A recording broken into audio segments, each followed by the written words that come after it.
Oui, Madame la maire, merci. Alors, je n'ai pas eu la même lecture que notre collègue Theuriet, parce que, d'après ce que j'ai pu voir, les taux de la taxe sont portés à son maximum légal.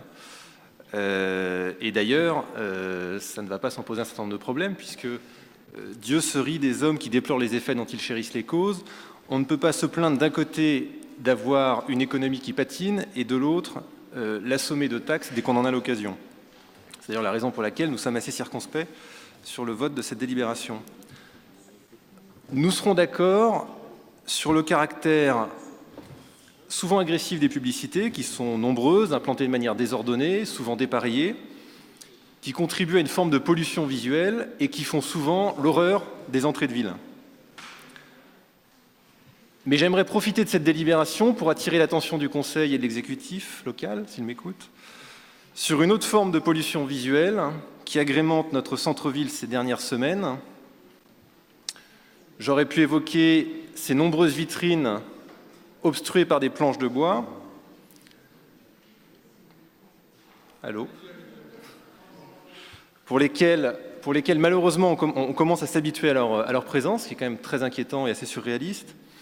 Mais je voudrais évoquer les nombreux tags, les affiches sauvages, les autocollants innombrables qui ornementent les moindres espaces libres du mobilier urbain et qui créent une ambiance pour le moins inhospitalière dans notre ville. Toutes ces incivilités concourent à une impression de saleté qui prédomine dans notre centre-ville, qui est renforcée par d'autres problèmes. On a les collecteurs de déchets qui sont régulièrement qui débordent. Et je passerai sur la litanie qu'a pu évoquer tout à l'heure notre président de groupe. Cette impression de saleté, ces tags, ces affiches, ces autocollants, n'ont pas grand-chose à voir avec le blocage de la collecte des déchets à laquelle nous avons assisté la semaine dernière.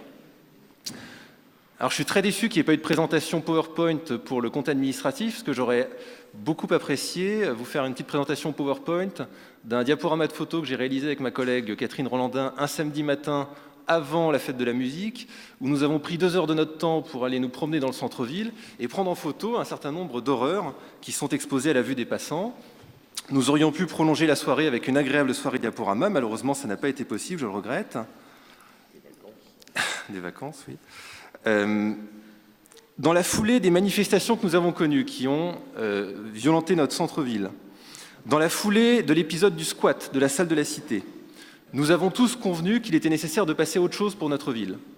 Vous avez lancé une opération de communication intitulée Rennes qu'on aime. Vous avez eu raison. Néanmoins, ne perdons pas de vue l'ordre des priorités. La première priorité était bien évidemment le rétablissement de l'ordre. La deuxième priorité aujourd'hui, c'est le nettoyage de notre ville. Ce nettoyage de la ville, il est important pour les visiteurs, pour les touristes qui le découvrent.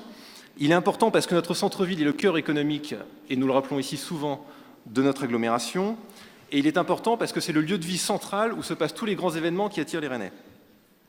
Alors ici, nous souhaitons nous faire ce soir les porte-voix de ces très nombreux habitants qui sont attristés par l'état de notre centre-ville, et nous vous demandons de bien vouloir opérer des arbitrages en faveur d'un renforcement du service alloué au nettoyage de la ville. Je vous remercie.